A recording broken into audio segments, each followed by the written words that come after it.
Hello and welcome to the Retro Hour podcast, episode number 127, your weekly dose of retro gaming and technology news with me, Dan Wood. And me, Ravi Abbott. And before we get into this week's show, I do have to apologise if I sound all bunged up and husky today. I think this might be the first year I actually die from hay fever. Oh, God, yeah, the summer's coming and, you know, Dan, he gets colds, but he also gets hay fever, so a double whammy, isn't it? May have something to do with the fact we're recording this on Tuesday night and I had about 5 pints in the pub while watching the England game last night, but, you know, we'll skirt over that bit. Did you drop any when we scored? You know, I actually watched the World Cup. We've got a hotel over the road from us. That's weird for you, because you don't like football, do you? I don't normally watch football at all, but when England are playing in the World Cup, I kind of feel like, all right, you know, it's an excuse to get caught up in the atmosphere. Yeah. And I live, like, near a hotel, and it's full of businessmen normally. Went in then, it was the most subdued England match I've ever seen. When they scored, like, it was like one guy in the corner went, yay! So, yeah, but if you are watching the World Cup and getting caught up in it, then enjoy. If you are suffering from hay fever, good excuse to stay indoors and play a load of video games, though, isn't it? Totally. And I've not been staying indoors. No, you've been busy. I've been in London for RetroCon, which was an amazing event, you know. What was this then? This happened last weekend? Yeah, it was run by Greenford Computer Club and the Commodore lads, and they had David Pleasance there, they had Trevor Dickinson and loads of cool machines. It was quite nice. And then in the evening, we went to Slope's beer launch, which was quite nice as well. So this, we had him on the show last week on our YouTuber panel, Daniel Ibbotson from Slope's Game Room. He launched his own beer. Now, if you want to find out how and why he's done this, check out last week's show. Did you try any of the beer? Oh, yeah, it's really nice, actually. Pretty good. And Kim Justice knocked my pint over as soon as I got in there. I'm going to Nova Demo Party as well this weekend, which is going to be really cool. We're going to be sitting there coding in a town hall in Cornwall. That sounds like loads of fun. So is it going to be like a proper old school demo party style where you like lock yourself in there all weekend and then... Yeah. Wow, I think a few people will be bringing their machines. There's people coming from Germany and stuff like that. I'm not going to bring my Amiga because I can't carry such a big beast on the train. Yeah. You know, so I'm getting emulated piece of software, which is Amiga Forever. And kindly, Mike Batilana from Calanto has given free copies to everybody going to Nova. So see Ravi if you go in there. Yeah. Have some in his briefcase. You could bring your Commodore 64. Oh, yeah, I could actually. Yeah, let's do that because that needs some love, Ravi. Have you turned it on yet? No. How long have you had that now? About 6 months? Ages. Yeah. Go on, Ravi needs to get up to date on that Commodore 64 scene. And this weekend, I'm actually going to an event. It's a bit short notice, but it's happening tomorrow at the time this show comes out on Saturday. Just check the date on my calendar quickly. That'll be the 23rd of June. And I'm going to be at the Retro Computer Museum in Leicester. So they're celebrating their 10th birthday this weekend. Oh, that's really cool. Amazing place, the Retro Computer Museum in Leicester. Like, you could just have so much fun in there. Just get trapped in there. Well, we went in October. We hosted an event there, didn't we, just before Christmas? Yeah. November, I think it was, actually. And they were building, like, a new part of the museum that we kind of got a bit of a tour of. So I'll be interested to see. I'm not sure whether that bit's open yet or whether it's, like, nearly completed. But I think I'll be quite interested. Yeah. Is it? Cool. Yeah. That looks like a really big space. We were just, like, nerding out over all the machines they had in there and their little private collection at the back. So if you have got, a bit of time over the weekend, you're anywhere near Leicester, come along tomorrow. I think David Pleasance is going to be there as well. Our buddy's coming up. So, yeah, should be a good weekend. Wherever you're going to be. Right now, before we get into this week's news stories, we've got an amazing guest on this week's show as well, who's actually someone that we met at an event last year. We were hanging out with him at the after party at Play Expo in Blackpool, weren't we? Yeah, and he's all over the place at the moment. It's Quang from Asobi Tech, and they're doing a game called Moa Moa Castle at the moment, and this is so cool. Like, the controller is your hand. Yeah. And it's kind of like Space Harrier, but you feel like you've got a power glove or something. But it looks like a Nyan cat, like, flying through the sky. And it's pretty tough, isn't it? Oh, yeah. Well, I mean, we were playing it probably for about an hour. You, me and Joe and Alex as well, our mate. We kind of got a bit of a play on an early version of it about 6 months ago. But again, very addictive. I think I probably made it for about a minute and a half, I think was my record. Well, he's an ex-Gameboy coder, and he's also console collector. So, you know, he's got 250 game consoles as well. Really into this stuff, but really into indie development and using kind of different kinds of inputs and old school graphics and chiptune music. It's just fantastic title. Yeah, we're going to proper geek out on this one, aren't yeah. we? So make sure you hang around for that. Really good. Quang is going to be our guest in around 20 minutes from now on the Retro Hour podcast. Now, before we get into this week's news stories, let's just give a big up to the people who allow us to keep doing this show week in, week out and getting to all these amazing events. And that is our loyal supporters who make donations into the running of the Retro Hour podcast. And, we always say it every week, it's a tip jar. Think of it that way, completely optional. If you want to put a couple of quid, a couple of dollars, a couple of euros in, that's massively appreciated. If not, completely fine, just enjoy the show every week. But if you'd like to support us, all you have to do is head onto our website. You'll find a little PayPal button on there, and we have cryptocurrency too, if that's your thing, at theretrohour.com. And for doing that, you'll get a shout in the Retro Hour Hall of Fame, just like Pete Black, Carl Curras, Eric Nelson, and John Monterano. And you can do the same. Leave a donation on the website, theretrohour.com. And we've been having a few little issues with the website, and this is because our security certificates have expired. So I'm going to be renewing them, and that's why donations kind of help us out. So if you are getting any security errors and messages on the website, don't worry. We haven't got anything bad on there that's going to harm you, but you shouldn't be getting the errors by this weekend, probably. Yeah, hopefully you've sorted it. And obviously it doesn't affect donations. That's all secure PayPal. Yeah, no one's data's been leaked, don't worry. GDPR. Right, now let's get into this week's stories, because this first story blew my mind. Now, I think I've spoken on the show before about a friend of mine I used to have when I was a kid, Dougie, who had a Sega Master System. Now, he had the Master System 2, the one with Alex Kidd in Miracle World built in. Oh, yeah. And that was the only game that he had. So we used to play that all the time. But I think the fact that the Master System was a lot bigger in the rest of the world, particularly over here in the UK, than it was in America, means that you don't actually hear all that much about it usually. And I think it is a very underrated system. And a lot of people don't realise exactly what it's capable of, because the Master System actually has a few surprises up its sleeve, it turns out, in terms of audio quality. Tell us about this new demo that's come out then. Yeah, so this was reported on Indie Retro News, and they've kind of got it a little bit wrong. They're talking about how he was using a new Commodore 64 kind of algorithm to make this. On the Master System? Yeah, and he tried that, but it didn't sound very good. This is actually an audio library that was used in Alex Kidd Miracle World 2. Right. So there was a tiny little sample at the end of Alex Kidd Miracle World 2. And also the Glee demos, which are that Bad Apple thing, which we've talked about, which is a full motion video on kind of old school systems. Now, what he's done is he's basically increased the sample rate so that 90% of the resources are used on the Master System. So it sounds a lot higher quality, but you're not going to be able to play a game with it, So this is it. And I think we all recognise the song. Now, this is running on a Sega Master System, 8-bit machine. Listen to that quality. It's 4-bit, PCM sound, and at 10.3 kilohertz, which is absolutely amazing. But he's also managed to do a kind of a palette in the background, 28 unique colours. All flickering away. All running at 12.5 frames per second. It does sound like a low bitrate MP3. Yeah, it's just awesome that you can hear that on the Master System. Absolutely amazing. And the screen reminds me a bit of like, when the Commodore 64's loading a game and you get that kind of decompressing thing.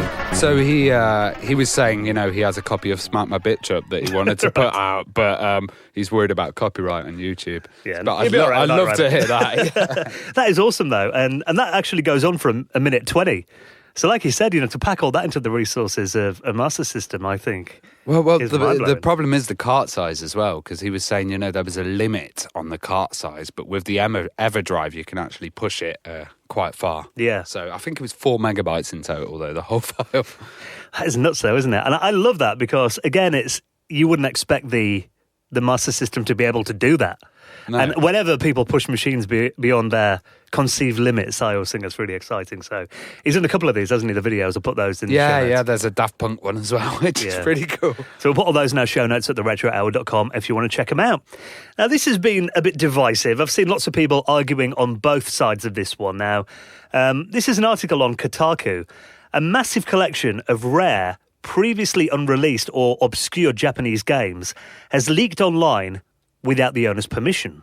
Oh, okay. Now, have you heard about this? No, I haven't actually. This seems really interesting because I love these unknown games that get leaked. Well, this is 70 lost Japanese video games, including the third game in what was quite an obscure point-and-click horror trilogy. It was meant to be 3 games, called the Horror Tour trilogy. Now, the first one came out in Japan and it got an actual Western port on the PC as well. with a different name. It was called Zedas, Servant of Sheol. The sequel, Horror Tour 2, never came out outside of Japan. And the third game, a lot of people didn't think it actually existed. But a YouTuber actually did a video of a walkthrough of it. So that's out there. Now, the details on this are a little bit sketchy. But what it turns out is, apparently in Japan, the culture is a little bit different from reading this article on Kotaku. Apparently there's like a scene out there of retro gaming collectors who... they have it, we'd probably think of it as a hoarder mentality. Yeah. So they like getting hold of these rare exclusive games, very obscure ones, sharing it with their close friends, but not actually putting it out there for everybody to play. Being the only group in the world to have that, yeah. Exactly. Kind of the prestige of doing it, I guess, and being that guy that has it. But it turns out he actually shared, the owner of this collection of ROMs, shared it with someone else. And this guy uploaded it, as a torrent so everyone could download it. Oh, God. So, there you go. Yeah, I mean... And wasn't it marked do not upload? Yeah, that was right at the top in a text file. So blatantly the guy that owned it didn't want people to share it. And these games are kind of, I'm looking at them, they're like dungeon crawlers, but with like that CGI FMV from, the early kind of PC CD-ROM style, or one of those FMV consoles. Well, there's loads of them. Yeah, there's 67 gigabytes worth. Wow. That have linked to 70 games, so there's a lot of them. And again, a lot of games that people... either thought were like vaporware and didn't exist, or ones that are really, really rare and maybe only sold a few hundred copies. Glad they've been leaked. I'm sorry, but I think holding on to them, it's a bit unfair, isn't it? I agree, and I was reading this, and again, it's like they were trying to explain that it is a different culture there. It's not quite the same as here, and now they're kind of worried that maybe other collectors who have the games won't share them with anyone and just keep it to themselves now, so it might affect getting games in the future. Yeah, I mean, I'm with you. I don't see the point in having this rare, exclusive game that no one else in the world's got and you being the only guy to have it. Yeah, you should get it out for everyone because then also, other people might mod it or they might help improve the game. More players, the better it is, Well, they call themselves archivists, and I think if you're archiving something, surely the goal is to preserve it for future generations. Archive something to put it in a library or a museum or to present it. Yeah, but if you're the only guy that's got it, it dies with you, doesn't it? It's like... I'd call it a miser. Yeah, that would be mine. Hoarder seems to be what most people are saying in the comments here. I can kind of see both sides of the argument. I mean, some people are saying maybe it wasn't ready to release yet and this guy would have done it. He just wanted to polish him up a little bit and he didn't want it quite out there yet, which, you can see that. But I think it's more important that these games are out there for people to share. I mean, if you've got the original copy, that's still going to be valuable. Having a ROM of it on an emulator is not going to take away the value of the original copy. No, totally not. And, there's going to be collectors that are going to want that. And I also love, the video games that just get leaked by accident. People find them in a car boot sale and stuff, and there's loads of those as well. Well, I'm working on an Amiga game that never got released at the moment with a couple of friends. We're at the stage where we're getting it working, and hopefully one day we can get it out there. So I kind of relate to this. Yeah. But again, I've got this game, and I want to spread it if possible. I don't want to keep it to myself and be the only guy in the world with it. So, yeah, I mean, I think if you've got something, get it out there, let people enjoy it. That's why these games were made in the first place. Now, speaking of games that we enjoyed, you found a Battletoads. Oh, yes, I have. And as Mark Knight kindly calls it Battletoads. You're not a fan? Well, I wasn't a fan of the ports to some systems. Yeah. It's a classic game, though, Battletoads, if you've got good controllers with it, not one fire button. Well, the NES one seems to be the most popular version, doesn't it? The one that came out on the Nintendo Entertainment System back in 1991 by Rare. And obviously, Microsoft have owned Rare for a number of years now. And they did release it as part of the Rare Replay package that came out on the Xbox One. But apparently, they're going to be doing a full updated version in 4K graphics of Battletoads for the Xbox One. Oh, cool. And the thing that I like about this, they've said hand-drawn 2.5D. Which is like what we really love, because the whole thing about Battletoads was it was that cartoonish look, wasn't it? And it did seem hand drawn. Yeah, it's not like, I think it would have ruined it if they did like a rendered kind of 3D kind of really slick CGI thing. Yeah, but if it looks like a cartoon, I think that'll be awesome. I mean, I'm kind of picturing it like maybe something like Cuphead. Those kind of hand-drawn graphics. I think it'll be good, but they're not actually confirming whether it's going to kind of be an HD upgrade of the original game or maybe a new game in the Battletoads universe, which could be a possibility. But, a lot of people do think the original game's far too hard. Well, that's cool that they're redoing this. Do you think they'll start to redo other older kind of stuff, Well, Well, again, I mean, we've talked about it on the show with Sega doing it as well. I think it's cool that these companies are kind of looking at their back catalogue now and seeing what can we upgrade and bring back for the fans. You know, that would be cool. I was playing the other day, Splatterhouse, and I thought that would be awesome. Splatterhouse was massive, wasn't it? Well, I was at my parents' house, I have a Nintendo Switch there, and I was playing it. My dad's like, "What's that noise?" And I showed him, when you've got a club and you're splatting them up against a wall. He goes, "All right, okay, do kids still play stuff like that, or is it worse now?" I said, "No, it's a lot more gory now, Dad." He goes, "Oof." I don't think he approved. Now, if you remember that era of video games, maybe you didn't have a Mega Drive and play Splatterhouse. Maybe you're more a Super Nintendo fanboy. I know mates of mine used to have Super Nintendos back in the day. Only the posh friends of mine had those. One of my friends at school, Martin, he had one. He had the gun as well. Super Scope. Super Scope, that's the thing, yeah. Great bit of hardware, the Super Nintendo. I bought one in recent years, big fan of it. But these days you often see stuff like, if you've got an Everdrive on a Mega Drive, you can play Master System games. Yeah. Do a bit of emulation. You don't often see... You could do Gameboy games on the Super Nintendo as well, couldn't you? Yeah, the adapter, same on the GameCube as well with advanced games. You don't normally see it the other way around though, do you? Like Never. An NES emulating a SNES. Yeah, no, never. And this story absolutely blew my mind when I saw it. Reverse emulation. Yeah, that's a cool name. So this is a guy who's essentially managed to get Super Nintendo games running on an unmodified NES. So we're talking 16-bit games. There's a video on YouTube here, and the whole video is about 25 minutes long. And he shows the process of doing it. His name is Tom Murphy, the guy that's uploaded this video. Now, you might be thinking, how on earth is it possible? He shows Super Mario World off the Super Nintendo running on the NES.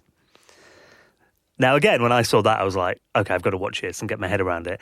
Essentially, he uses the hardware of a Raspberry Pi inside a Nintendo cartridge.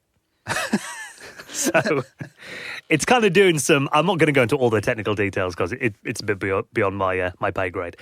But looking at this, I mean, he's essentially got the Raspberry Pi to decode the information that's been sent from the ROMs of the SNES game, convert it into information that the NES can understand. But through the cartridge port. Yeah. That is insane. And the thing is, you can see these games running, and there's a few little graphical glitches here and there. It can't, you know what it flickers a lot. It looks like early 360 YouTube video or 240. It's kind of like that. Well, you look at it, I mean, he hasn't managed to get sound working on it, but, the scrolling is there. And you can play the game. I mean, obviously you've got a difference in the controllers. Yeah. So the only jump move you can do is kind of the spin jump, because of there's less buttons on a NES controller. But the fact that he's managed to do this at all, I think is absolutely insane. Got Super Mario World running on a NES, and the NES has got less colours. So essentially what this process does, the Raspberry Pi kind of downgrades the colour palette and kind of picks near colours that the NES can do. Oh, wow. So it doesn't look bad, actually. That's incredibly smart. Yeah. Such a cool little hack, isn't it? What they're saying is, I mean, essentially, if you're looking at this, it's kind of a pass-through, but some people in the comments here have kind of likened it to what the 32X did on the Mega Drive. Yeah. Putting a game through the Mega Drive's hardware display and then outputting it at the other end. So essentially, yeah, you're putting the output of the Raspberry Pi through the NES. It's mad that you can kind of get these modern systems, and then Raspberry Pis are amazing for boosting your old school system. I've seen so many little things. Even they're talking about the Spectrum Next. They're talking about having a Raspberry Pi element in there. Just when you thought the Raspberry Pi couldn't amaze you anymore. But if you're doing to check this out, I'll put a link in the show notes at theretrohour.com. Now, do you still buy physical games?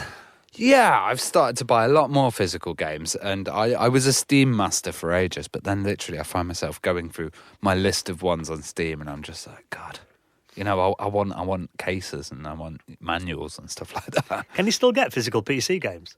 Some, mainly the limited edition stuff. So, like, the stuff that you get that comes with a figure and a map and a T-shirt and a pair of pants, Well, it seems that you're not alone. According to a new bit of research, 66% of console players still prefer physical games over digital. You're talking just over half then, I guess, aren't you? I mean, it was a bit more than half. Well, I think it's probably bad experiences. So, like, how many times have you rebought the same game for different systems? Yeah, well, yeah, too many. And I've also had stuff like, oh God, the old Xbox Live membership, that went on one of my accounts. I had to get another. I know people that have had hundreds of games and they've been locked out of some accounts and lost a lot of the titles, That is a scary bit, I think, about having, your entire game library be on some server and reliant on one account and a password. And, you know, I've heard stories before of people getting banned from like Xbox Live and PSN through no fault of their own, through a glitch, or their account gets compromised. And then if you'd bought, I mean, God, when did they start selling digital games on Xbox? Probably about 10 years ago, maybe even longer. But imagine you had like a decade's worth of games worth thousands of pounds and then you lost it all. Oh, God, scary stuff, you know. I mean, that's kind of, I guess it'd be like losing your physical games in a house fire, wouldn't it? It's kind of a comparison, yeah. But I can see why. I mean, weirdly, I do buy most of my Nintendo Switch games on physical. But I was away on holiday a couple of weeks ago, and I've got a little plastic box that you can put little cartridges in there. They're not very big on the Switch, are they? So I do take it away, but often I'm like, you know, I was on the plane trying to play games. I'm trying to get them out of the little box there. I thought it'd be so much easier for all on the actual system. So the Switch is really a system where it does make sense, I think, to have them all on the machine. Yeah, and I think it's a bit easier to consume them when you can see them. You know, it's like when you've got all these TV channels and you're just surfing through and you've got hundreds of choice. When we had 4 channels, it's like a lot easier. And seeing those things up there, oh yeah, just that one. And also the box art and all that, you know, you really appreciate it. I think there's that. You mean, it's kind of like showing off your hobby a bit, innit? When you come around, your friends are there and you've got a nice big shelf with all your games displayed, you feel proud of it. I guess you can kind of compare it to somebody who buys vinyl. Or vinyl coming back because of the kind of physicality of it. And, you know, you're right as well, because even they had these redeem code cards that had replaced games. And it was just like, Yeah, well, I've been in game and looking at the Nintendo Switch games in there, and you're right, stuff in there that I've never seen at the shops, and they're in a box. And I think it was Legend of Zelda I was trying to buy, actually, which obviously you can buy in physical. But I went up to the girl in the shop and I was like, oh, you never got any more copies of this? She goes, we can give you a digital download code. And it was the same price as buying it from the e-store anyway. Yeah. So I said to her, well, can I have the box? And she goes, oh, no, we can't give you the box. Well, anybody who's buying games on Steam or Origin as well, would you please use like G4Play or one of these key sites, because you can get your games so much cheaper than they are on Steam. What's the one that you use? I think it's G4A. Yeah, okay. Yeah, because you've sent that to me before. And yeah, you can get big discounts on those, don't you? Yeah, it's crazy. And they always deliver the keys as well. So, like, if you have a problem with not receiving your key, you can contact them. But a lot of the time, they're like a quarter of the price. Yeah, which is always good. Third, you know. That's one thing about PC gaming. It's a lot cheaper than console gaming, isn't it? Once you've actually got the hardware. Yeah. But I mean, you know, thinking about physical console games as well, I mean, I was gaming with my brother on Friday night on Xbox Live, and he put like his game disc in. It had a little scratch on it and it wasn't working properly. And he looked at it and there's like a tiny amount of data on there. All it really is, you put a game in an Xbox One, it's a key to download it off the server. So there's not really anything on the disc anyway. No. So owning a physical game a bit pointless really, apart from keeping the brick and mortar stores alive. Totally, that's it. They haven't got anything to put in there, and I've noticed that at the moment. A lot of like pants and stuff start appearing. There's all these, what is it, PlayStation hoodies now? Oh, they're everywhere, aren't like they? That, yeah. Half of game, I think, is like merchandise these days. But I think their days are numbered. I can't imagine physical game shops being around in 20 years.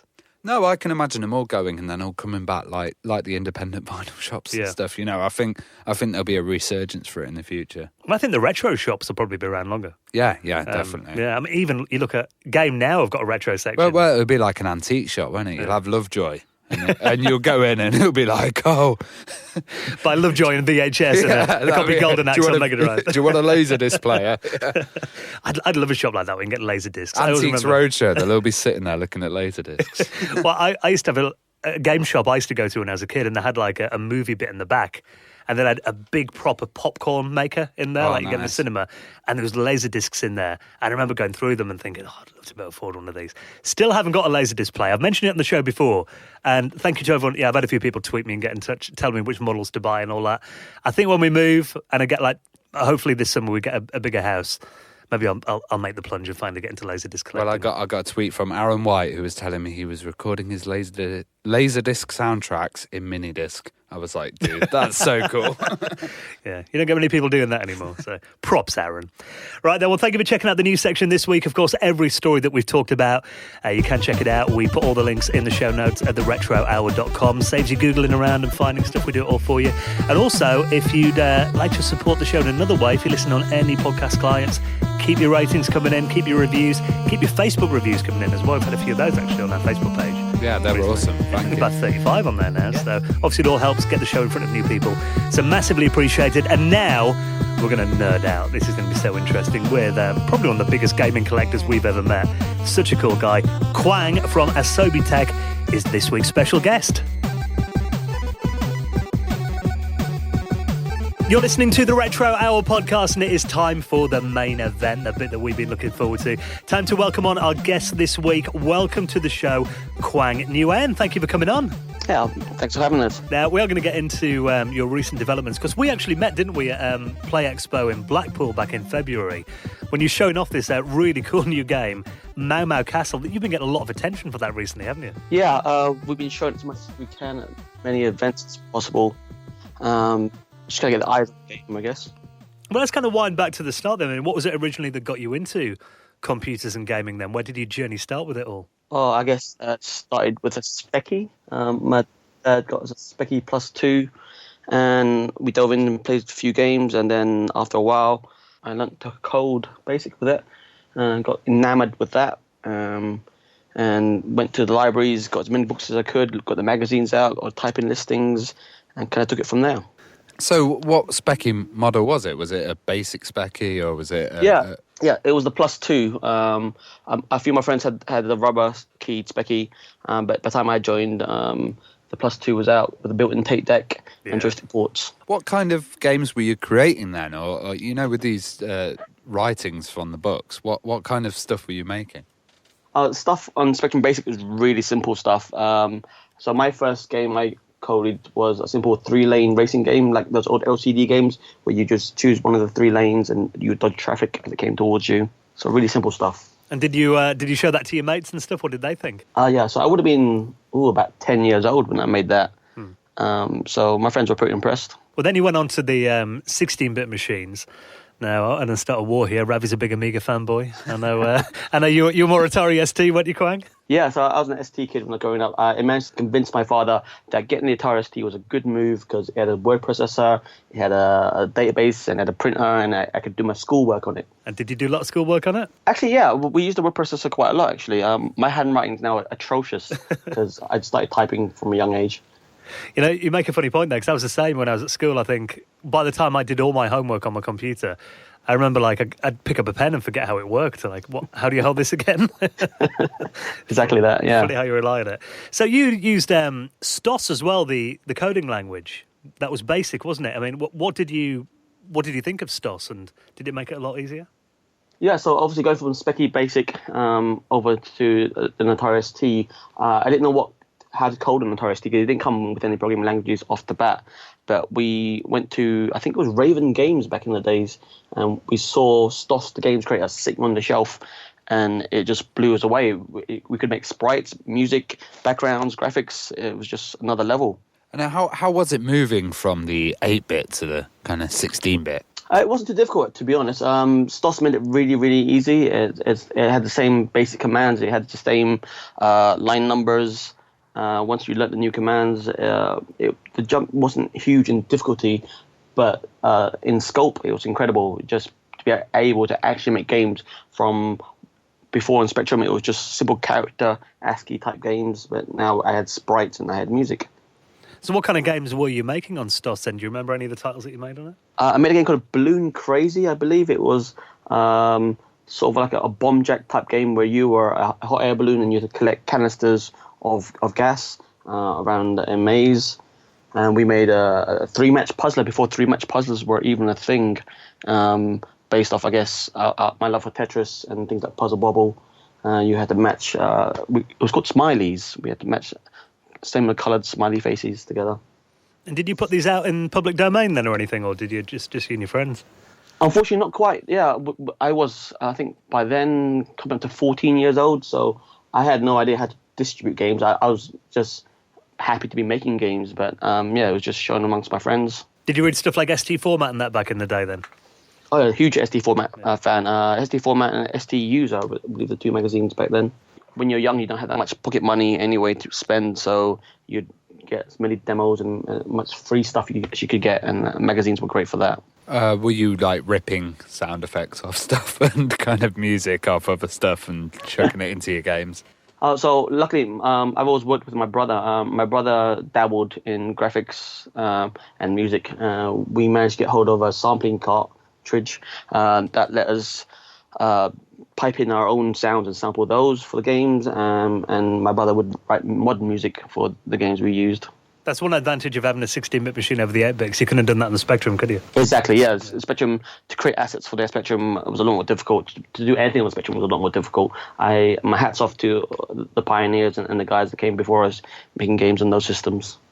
So at what point did you leave the Atari ST behind then and move on to the PC? Once I got to college, so doing my A-levels, I was introduced to a world of PCs, and with that came Turbo Pascal, and they taught us Turbo Pascal in college to program, and that just opened up, again, another new world. Was that with CP/M or was it with Windows 3.1? It was Windows 3.1, so Turbo Pascal was a Borland's product. It ran in DOS, and it had a graphics mode. Obviously, at school, they weren't teaching us to make great games. They were actually just teaching us simple programming techniques to create databases and lists and stuff. But me being enamored with games, I found about the graphics modes and started making games with it. So I did the same at college, actually. We did Pascal. In my IT course, I did. It all seemed to be the language they preferred to teach, didn't it, Pascal? Yeah, Turbo Pascal at the time, I believe, was a very simple step up from BASIC. It wasn't quite C, but it gave you the structure of a functional programming language. And stuff like the floating point must have kind of helped get your titles to be much more complex. Yeah, going from an 8-bit CPU and 16-bit CPU with no floating point processor, then getting these PCs that you just throw decimal points at it and it wouldn't have a problem. Much nicer. I started dabbling in simple 3D when that came around. What were you using for 3D then? Oh, it was just simple routines. I remember grabbing a book. What was the book called? Oh, I forget now what the name of the book was, but it had some simple wireframe 3D matrices and programming techniques, which I implemented in Pascal, and I made some simple animations using that. It wasn't anything fancy, but it was a step up from 2D sprites, I guess. So you got into coding for handhelds. How did you do that, and why? So I think I must have been about 14 or so when the Game Boy came out first, and I begged and pleaded with my dad when he had a trip to America to bring me back a Game Boy. So that's before we got back in the UK. So I got one of the first Game Boys in the UK, I guess, and I fell in love with it. And I've always been a fan of handheld devices in general. A few years later on, someone wrote GBDK, which is a Game Boy development kit, which is written in C and assembly, and it allowed you to write Game Boy code on your PC, and from there it just grew very, very quickly. People really forget how insanely popular the Game Boy was when it first came out. There was nothing that could match it, was there? Indeed, yeah. For a handheld device, it just, you're comparing it to the old Tiger and Grandstand LCD games. The simplicity of those compared to how amazing a Game Boy was, it's just worlds apart. I know, obviously, a couple of years later, stuff like the Game Gear and the Lynx came along. I mean, were you ever kind of tempted by them, or did you stick with the Game Boy? Yeah, so I have two brothers, one older, one younger. My parents, being the fair parents that they were, got my older brother a Game Gear and my younger brother an Atari Lynx. So I got to dabble with those here and there, but still, the games were always better on the Game Boy. Yeah, and the battery life was a lot better. Indeed.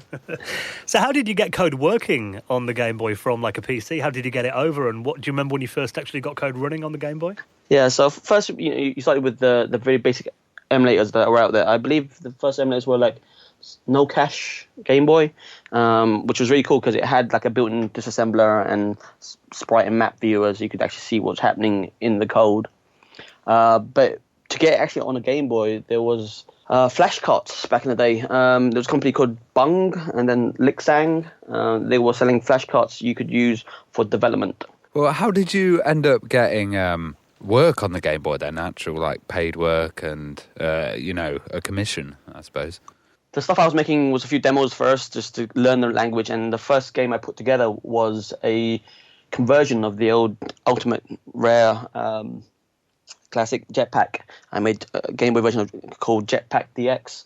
We entered that into a Bung coding competition. I managed to come second place at that, and a small company called Graphic State managed to spot that and then offered me a job. I was at university at the time, so I decided, hey, someone just offered me a job making video games. I'm going to quit university because that's why I'm here at university, to learn to make video games. But someone's offered me a job, so I'm going to quit university and make video games. Probably not the best idea, but it's the path I took. But yeah, to be professionally making games, it was, I guess, a dream come true for a kid like me. Well, you were working on a Revolt, which was quite a big, racing title. How did you work on converting that to such a small kind of system? Yeah, so I remember when he offered me the job, he asked me to knock up a very simple racing game. So I made a little car race around a simple track, and that was also like the proof of concept. Because obviously he had been vying, I guess he had been offered the conversion job for Revolt. We started with just, I guess it was, he started making some mock-ups of some cars and some tracks, and we put them together, and you just laid in element by element. So, first the cars racing around, then the other cars, the AI for the other cars, and then the weapons, and yeah, it went from there. But unfortunately, at some point, the project got pulled because I guess either it was out of budget or was taking too long. What console was this for, though? Was it the Game Boy Color or the Game Boy Advanced or the original Game Boy? So this was Game Boy Color, so between roughly in the 2000s. So the Game Boy itself was end of life. The Game Boy Color was the thing to be using at the time. The Game Boy Advance hadn't quite been announced yet. So the Game Boy Color gave you a little bit extra boost. The CPU in the Game Boy Color is actually twice the speed of a regular Game Boy. Also, all the color options means your games had a little more visual fidelity. But coding-wise, they're very, very similar. You also worked on Equestriad 2001 as well. Was that kind of a horse racing one? Yeah, so I believe at the time in the UK and the Olympics, we had a lady called Mary King. She did really well in the Olympics, and so there were a few equestrian games that came out, and somehow we got the license for the Game Boy version. Again, I had never done anything with horse riding before, but we gave it a good go, and unfortunately, again, that's another project that got cancelled. That must have been pretty heartbreaking, though, when you put all that time and effort into them and then they didn't get released. Yeah, indeed. I believe that's quite common back in the day for projects to be cancelled, either again out because of budget or time restraints. We tried as best as we can to make a horse riding game, but yeah, it's quite heartbreaking to see your projects never see the light of day. Well, you eventually found out that Revolt had been turned into ATV racing by Rocket Games in Detel. How did you find out about that? Did you just try a demo one day and go, hey, I made this? Yeah, so that's a really obscure, really surreal thing that happened. Because I remember when Revolt got canned, we decided we'd take the engine we made and went with ATV racing cars, racing bikes. My boss made a bunch of new graphics, and we threw them up. And I remember he was going to go ship it around different distributors and see if we could get that released. I left the company before that ever happened, and I remember in the last few years, someone put up a Game Boy cartridge on one of the sites showing ATV racing. I'm like, I'm sure we were making a game called ATV Racing. So I looked into it a bit more, and then after seeing screenshots of the game, it was 100% the game I was making. I managed to hunt down a cartridge myself, bought the cartridge, plugged it in, and there was the game I was working on all those years. It was really surreal. The game that you assumed had just been left to rot on a hard disk and never got released. Exactly that, yeah. So it was released by Daytale on their unlicensed Game Boy games. Well, what was the world of unlicensed Game Boy games like then? Kind of breaking free of Nintendo's restraints, I guess. Yeah, so there's a bunch of games out there, including, I believe there's the Bible series and a bunch of other games which, before every Game Boy cartridge had to have Nintendo's license to have the checksum code put into it. So when it boots up, the game goes ding, and it checks the Game Boy code matches so it could run. So without that, Game Boy games couldn't be run. But Daytale and other companies managed to circumnavigate that, and then they could make their own cartridges without the overhead from Nintendo. Because I have seen quite a few copies of fake Game Boy games as well, and they do have some of the Nintendo logos on the back and stuff. And it seems similar to the originals, but there's something a bit off with them, you know? Yeah, so far as I'm aware, with the fake ones, they're using the original ROMs, so they still have the Nintendo license code in them. But there was a whole bunch of games that didn't even touch that license code, so they were unlicensed, but they were working on real hardware. Yeah, I do remember reading, a while back that apparently a lot of the unlicensed games didn't have any Nintendo branding anywhere because it's actually more of an offence to copy their logo and stuff than it is to actually run the games unlicensed. Indeed. Yeah. So how did they get the unlicensed titles out there then? Was it just distributed in the shops, and did Nintendo ever have any backlash? Well, if you remember, Daytale were quite big with the extra replays and things like that. Yeah. And Daytale, amongst other companies, were doing these releases. You could buy them in shops and online. There was a Game Boy magazine back in the day called GBX, and if I remember correctly, they did distribute a bunch of Daytale games on their front cover. So you could actually buy the magazine and get a free Game Boy game. Yeah. And you also worked on Lego Stunt Car Racers as well. Was that a slog? So that was the main project we got after all these cancelled games. We worked on Lego Stunt Rally, the Game Boy version. That I believe it was also on PlayStation and PC. That was a tough project. Again, I was 19, 20 years old when I was working on that. I didn't really know what I was doing, and the project got bigger and bigger. We had to make a Lego game where you could build the track, you could race the cars on the track, and this was technically, I guess, what was going to be my first released game, and I was just not prepared for it. Before that, I had worked on really small mini games, I guess, games within my scope, but this game was a much bigger project, and without any guidance, working on bigger projects, you don't really understand how to deal with bigger projects and scope of things, and it just made it more and more difficult. So what was the point that you decided you want to strive alone and kind of become an indie developer, and was that decision scary at all? So but what basically happens when I was working on Lego Stunt Rally, I burned out as a kid. I didn't know what I was doing. I was under a lot of stress with deadlines and things, and at some point my brain just gave up on me, and my boss had to let me go because of that. So I spent a good 8 years or so not being anything to do with computers and games and stuff. I actually was a breakdancer for 8 years, amongst other things. Quite different then. Yeah, it's a little bit. But once I got back into tech, I got hold of a little smartphone, Windows CE smartphone called a T-Mobile Vario 2, I believe, and it allowed me to program on that device. I kind of got back into programming through that, so just been on the go. And again, portable devices. I'm a big fan of portable devices. I got back into programming, and I started Asobi Tech, which is my company, and we started making games again, and it's been a good 10 years of relearning everything and getting back into programming and making games. It's 8 years in the technology industry is like a lifetime, isn't it? It's a long time. I mean, did you find it had changed much in like almost a decade? Well, exactly that, yeah. So everything had changed. Things had went 3D, obviously. The mobile market had changed, and that was in 2007 when I got back into pro coding. So from 2007 to now, I've spent the last 10, 11 years relearning, catching up, trying to just keep up with the changes. Obviously Apple, then Google released their phones and their ecosystems, so things change very, very rapidly, and if you don't keep up with it, you get left behind. So who is in Asobi Tech? Is it just you, or are there other members? So predominantly it is just me. It's me, and the other half, I guess, it's my brother. My brother obviously works on the graphics and stuff. And for audio, we call in the talents of our friends to help wherever we can. But predominantly, it is just me. And were you a fan of the Power Glove? The Power Glove. I'm sure we all watched the movie The Wizard and watched the Power Glove. You know how it's so bad. It's good.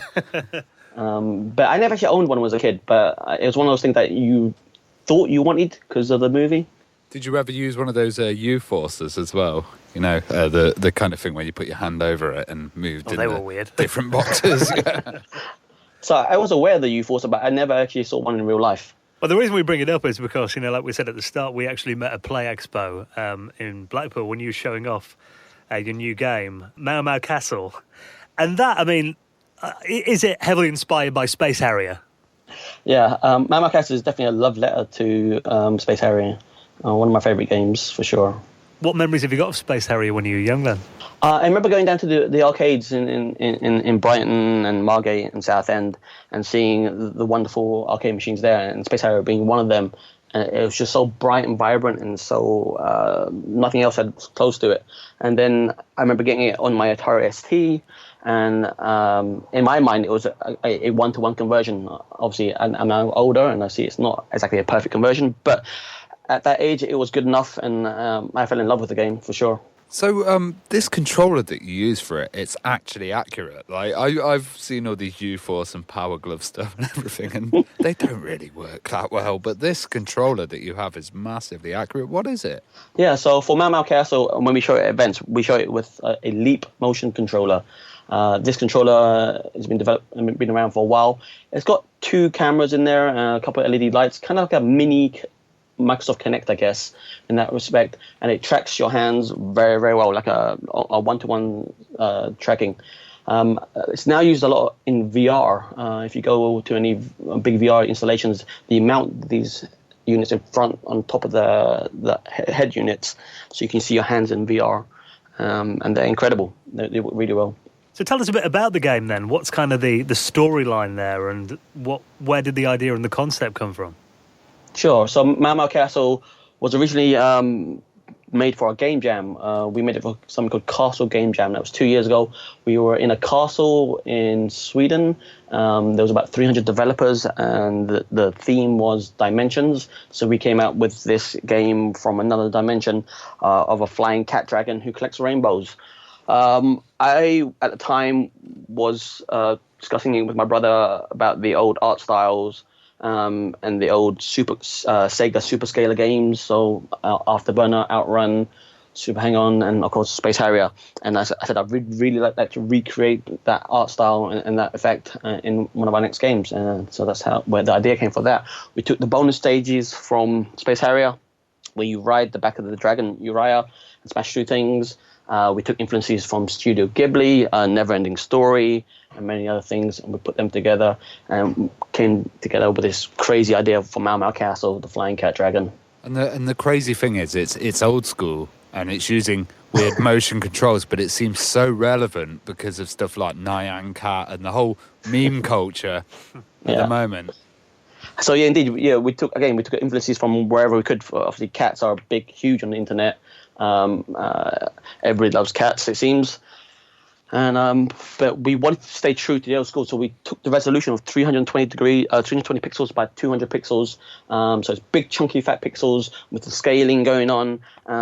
But we took stuff we knew from the old, but we took a modern level structure. So the game is played in really short bursts, really short waves, and it's quick restarts. And we took everything from that, so everything from the old, everything from the new. We mushed them together, and we get this crazy game called Moa Moa Castle. And I love playing it as well. I mean, you probably remember I was terrible at it. I think I lasted about a minute and a half. But the more you play it, it's one of these, you just got to learn the game, I guess. It's, the more you play it, the better you get. Indeed. Again, it's taken from the old arcade culture. It's very much our arcade game in the sense that you learn the levels, and the more you learn, the better you get. It's a very quick reaction game as well. So once you know what's coming in the levels, you're ready to react to what's coming towards you. There's a good amount of randomization in the game. So even though you may know what's coming, you don't know exactly where it's coming. And I think I got distracted by the chip music in it. It's so good. Oh, yeah. So the tune in it is amazing. I love the tune in it. It's done by a friend of ours called Kane McCormack. I believe he worked on audio for Alien Isolation back in the day. We met at an event, and then he was really we got talking about chip tunes, and he was really excited to do the music for Moa Moa Castle. But yeah, it's been 2 years, and I still love the tune. It's really odd as well, because at the moment the technology, like with VR and stuff, all these beat games and kind of motion games and stuff are really being accepted by people, when years ago they would have just been scared off thinking it's not going to work, Yeah, it's amazing to see how far music games come. Because I remember playing Vib Ribbon on PlayStation, and no one really understood it. But then you got Guitar Hero, Rock Band, and now obviously Beat Saber in VR is incredible. Yeah, I was playing Beat Saber last night. I was just like, that's amazing. Yeah, and this game actually really fits in with that, even though it's all old school pixely and everything. It's great. Yeah, it's got that very rhythmic feel to it. You kind of find your zone and find your rhythm, and then you just fly through all the waves in a very almost musical fashion. Well, why did you decide to make Moa Moa Castle like motion control then instead of like a traditional just like, D-pad or an analog controller? What was it about that different input that interested you? So Moa Moa Castle is actually a mobile game.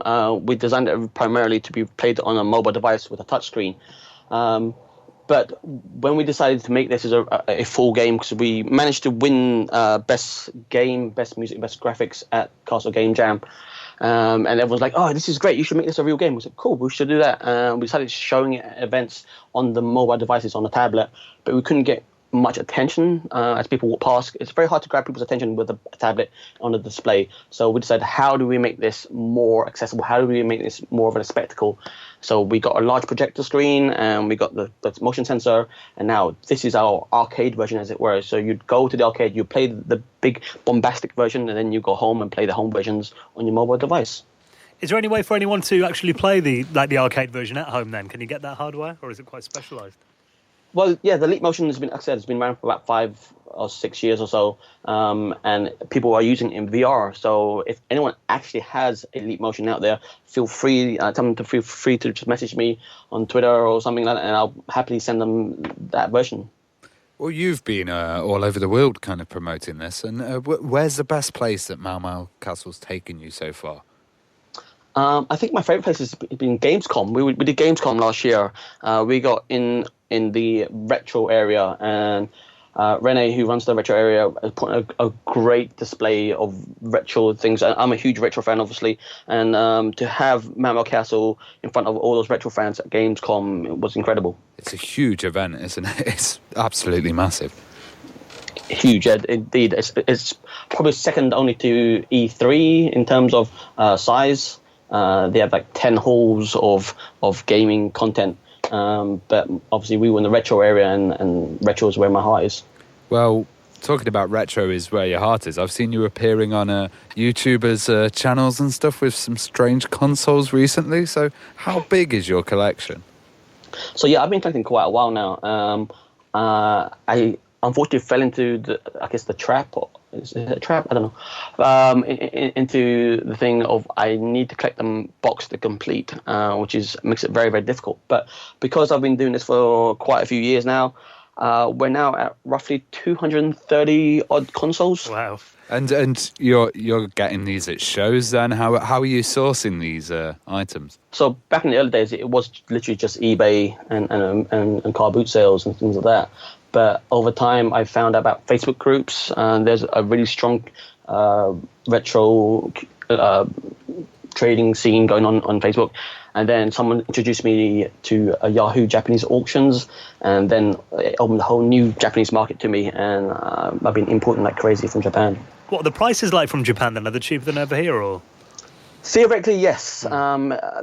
With commission and import tax and delivery, it can get very expensive. Also, when you're importing CRTs, so like things like the Super Famicom TV monitor and the Dreamcast monitors, they get very expensive. But opening the Japanese markets up means it's easier to find stuff that you couldn't find over here normally. All right, Quang, you can make us jealous now then. Tell us some of the coolest stuff in your collection then. Which one are you most proud of? So I was really lucky to get hold of the Dreamcast TV, the Divers 2000 CX1. Oh, yeah. That's a beautiful machine. It's really obscure in the way it looks and how hard it is to get hold of one. I believe someone's told me that there's... Apparently, I was told there's maybe only 2,000 out there. I don't know how true that is, but it's a possibility. Also, I guess the Super Famicom TVs are really nice. These are combination TVs from Sharp, and they have Super Famicoms built into them. One of the big holy grails I have is the Entex Adventure Vision. There's been videos about that. Even the Sharp Famicom Titler, which is like a Genlock machine where you can add stuff to video inputs, and it plays Famicom games as well. I never knew that existed. Yeah, there's a whole bunch of weird ones. Even simple stuff like that. I say simple, but I know people don't have them. Like the Panasonic Q, which is a GameCube made by Panasonic. It's very 90s styled with blue LEDs, and it takes a full-size CD disc, so you can play DVDs on it. I know a lot of people were upset when the GameCube couldn't play DVDs, but if you got a Panasonic Q, you could. Well, I know you're also a big fan of handhelds, so you've got a lot of them in your collection as well, I guess? Yeah, so handhelds are again, my biggest love, I guess, for consoles, with Game Boy Color still being my favorite console ever, for sure. There are a lot more handhelds than you think there are. I recently did an unboxing video where I unboxed all my handhelds except for Nintendo ones, and it came in over 50 handhelds that aren't even Nintendos. Well, you know, when you get like a new system, what do you kind of give it any checks first? I mean, do you do the recapping thing and the restoration? What do you kind of look out for when you get a new system to make sure it's working? Yeah, usually we just obviously whack some batteries in, boot up, see if it works. There are a number that are obviously well known for having bad capacitors, so the Game Gear, the Turbo Express. Those definitely have bad capacitors. So I'm lucky in that my cousin does hardware repair. I take it to see him, and he fixes them up for me.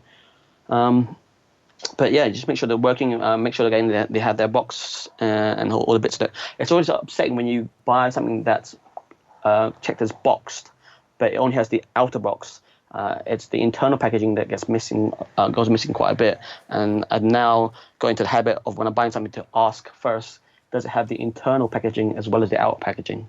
So do you have a room in your house that's just completely full of consoles, or are they spread around or in storage or something like that? No, so that, yeah, I have a double-sized room downstairs that has all the consoles. At the moment, unfortunately, all in crates.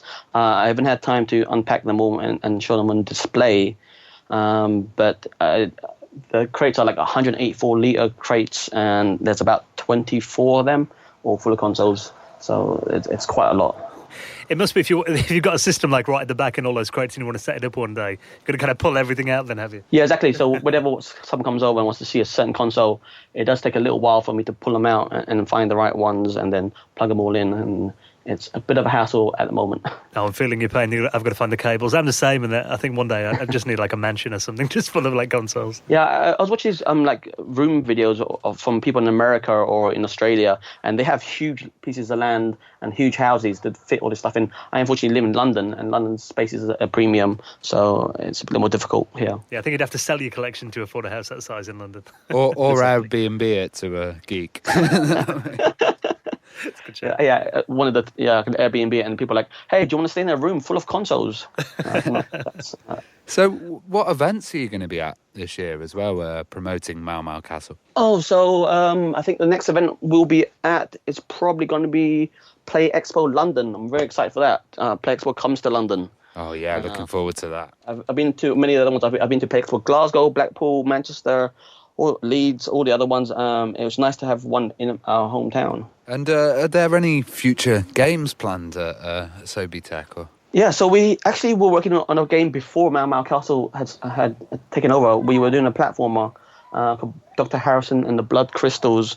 Unfortunately, we tried to make both games at the same time, but obviously I did this and actually doing this in my spare time. So making one game is hard enough in my spare time, let alone making two. So that we put that on hold. Once Moa Moa's done, we'll look at probably revisiting that. But I've watched the market change so rapidly that it may not be a good fit. So we have, I think, about 10 prototypes sitting there waiting to be made. We just need to decide which is the best one at the time. I love the fact that you're keeping it retro and keeping it real as well. I think, that's got to get a lot of love from people. And, as soon as I saw that game, and I was taken back to being like, 10 years old and seeing Space Harrier for the first time. It was very cool. Yeah, every time people see the game, they walk past and you can tell what age they are, because the older people or our age will go, hey, that's Space Harrier. Yeah. And then you explain it's obviously not Space Harrier, it's a homage to Space Harrier. The slightly younger kids will say, oh, look, it's Star Fox. Apparently the green and the 3D effect reminds them of Star Fox, and even the younger kids, other than that, will say, "Hey, it's Nyan Cat." So it's a sign of a great game that it can cross generations as well. Oh yeah, for sure. We've made very sure that the game play is open to everyone of all ages and all types. I think the oldest lady we had playing she was 76 or so. She came playing it and she loved it to pieces, and we have the kids as young as 3 years old love it. So yeah, it's good broad range of appeal. Well, Quang, I'll be looking out for you at Play Expo in London and trying to beat my record of about 20 seconds on Moa Castle. Thank you so much for coming on. It's been a pleasure talking to you. Oh, it's been great. Thanks for having us. And if people want to find out more, have you got a website people can check out? Yeah, you can check us out on Asobi Tech, asobi.tech. That's ASOBI.tech, TECH. We're on Twitter as well, Facebooks and Instagrams and all the other good stuff. Excellent. We'll see you soon. See you then.